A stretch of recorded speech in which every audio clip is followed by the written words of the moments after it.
What is going on, everyone? Thank you so much for coming back today. Thank you so much for taking time out of your day just to click on today's video. It truly, truly means the world to me, so thank you. Today, man, I got a good one planned for you guys. It is an episode of Wife Swap that I've been wanting to do for so very long. Now, I did see this when it came on, like, as it aired. And it is single-handedly the best 42 minutes that you can put your body through today. Trust me, you won't be disappointed. As soon as you get done watching this video, go watch this episode. It is on Hulu if you have Hulu. Go find Wife Swap. Go to Season 5, Episode 20. It is the Browns and Hollands. We're not going to spend a lot of time talking about the Browns because that is not the highlight of the show. But, you know, as far as Wife Swap, 100% I believe how this show was created. Hey, Bill! Hey, Tommy. How was your weekend? That pain in the ass wife of mine. You think your wife's a pain in the ass? You should try taking my wife for 2 weeks.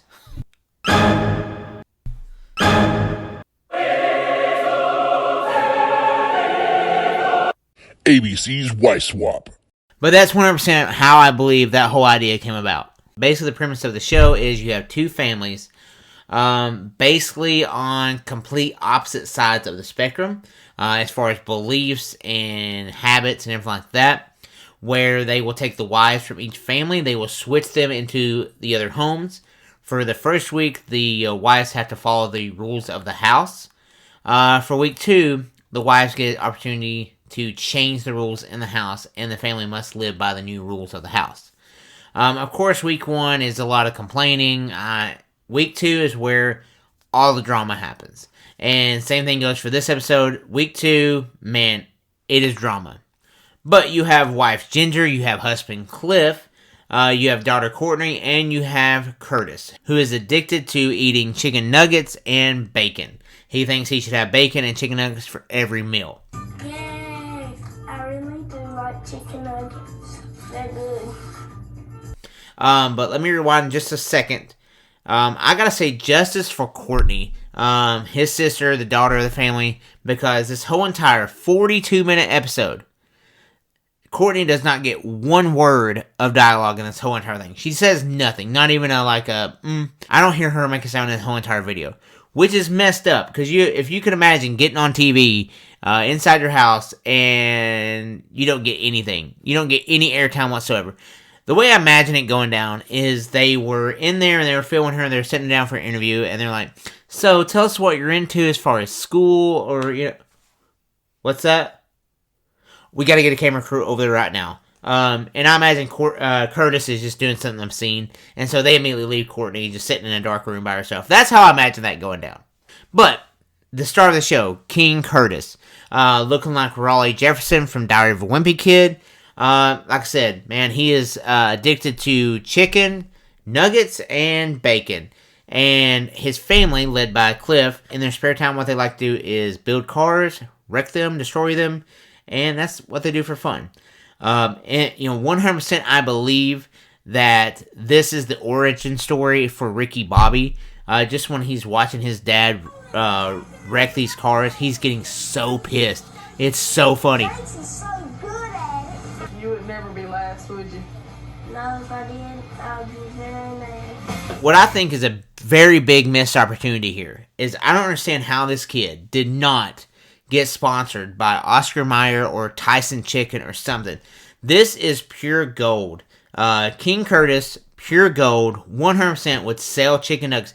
Me watching this episode makes me want chicken nuggets. Makes me want some bacon. I don't understand how this kid did not get just millions and millions of dollars just thrown at him for sponsorships. Basically, week 1 is going okay. You have Joey Brown, who comes in. That's the mom of the Browns. She comes in. She's a fitness guru. Her husband, Sarge, runs a fitness boot camp. So they're very much into shape. So you see kind of how this is going. The Hollands eat a lot of junk food. Go through drive-thrus. Do not take care of their body. Joey comes in. Lives by the rules for a week. Week 2 comes. This is where pure freaking chaos happens. Basically what she says is there's going to be no junk food in the house whatsoever. That sends Curtis over the edge. Curtis is, I believe in this episode, maybe 8 years old, is what I think.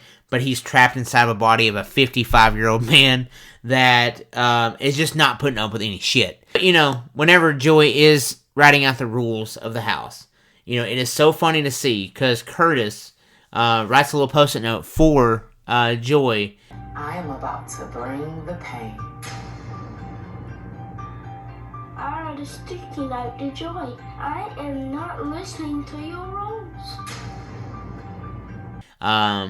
Grammar was not his strong suit, but he lets her know that he is not listening to her rules. And I'm proud to say that I have implemented that into my life. Hey, babe.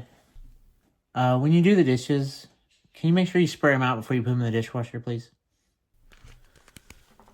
I am not listening to your rules.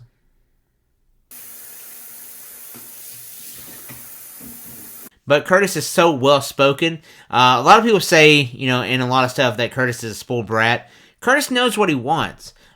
He never, cusses. He never, he makes valid statements. He makes valid arguments about everything. But the real issue ensues whenever Joey starts taking all the junk food out of the house. That sends Curtis over the edge. He's fed up with it. He's not putting up with it.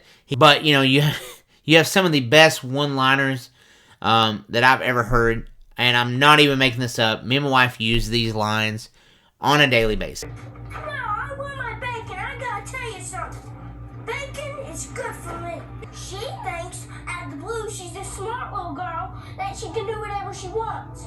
No, that's not how she can do it in our family. She's act like she's the queen, and we're the sorry people.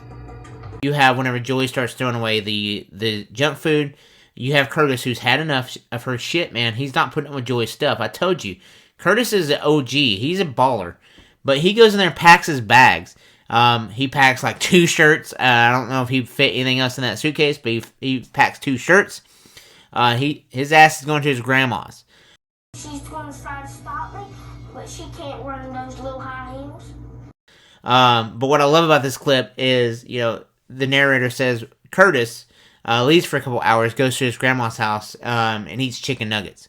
So, my man, he went, he had enough of her shit, he left, he goes to eat some chicken nuggets just because she said he couldn't. He comes back, he's ready to take on Joy. Man, it makes for such great one-liners. Probably my favorite is you have this stare. After this line he reads, what's this stare? He has a stare, and he means business. Also, too, he means business because what 8-year-old kid do you know has a low and slow license plate hanging on the wall? But you also, too, you have Curtis here in his overalls looking like, I live in Tennessee where it's basically a small town Tennessee where that is 80% of the old men that go down to Tractor Supply. They go down there and they'll chit-chat. They'll be there for hours, not looking to buy anything. They'll just go down there for hours. They'll chit-chat with other grown men. They'll chit-chat with other old men, and they're just solving world problems. Curtis, I'm pretty sure he's already been down there and solved a few world problems while he's been down there with those guys. In the midst of doing all this stuff, Curtis is such a terrible, terrible criminal. Whenever Joey's throwing away all the stuff, Curtis hides a lot of the stuff. He hides a lot of the chicken. He hides some cookies. But it's like you're standing there at a murder investigation, and you committed the murder. The cop's just looking around for stuff, and he's just like, well, we can't find nothing here.